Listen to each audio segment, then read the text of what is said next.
After covering variables, operators, and all these core basics that you need to know in JavaScript, and actually in most programming languages, there is another important block or set of features which you will also need in basically any programming language you're going to learn, JavaScript included, and that would be control structures. Now that's kind of a strange term. What does control structures mean?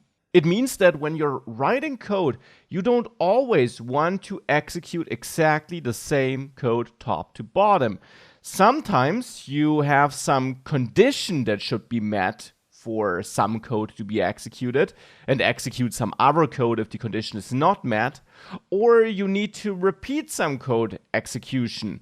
And instead of writing every cycle on your own, you can use some built-in features built into JavaScript to run through a code snippet multiple times until some condition is met or until some data is exhausted.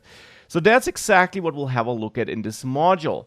To be precise, we'll have a look at conditional statements, if statements. You might have heard about if statements if you worked with some other programming language in the past. And we'll also have a look at conditional expressions. We'll therefore also have a look at another very important related topic, and that would be Boolean values and operators that help you generate Boolean values, which turn out to be rather important in if statements and conditional expressions. And we'll also have a look at loops and how you can run the same code with different data maybe multiple times with help of the many loops that are available in JavaScript.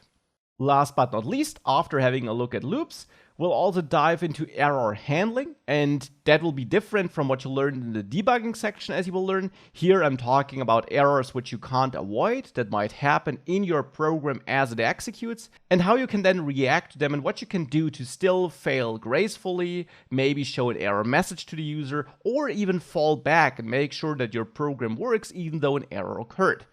So these are all very important control structures, and with that, let's dive right into them.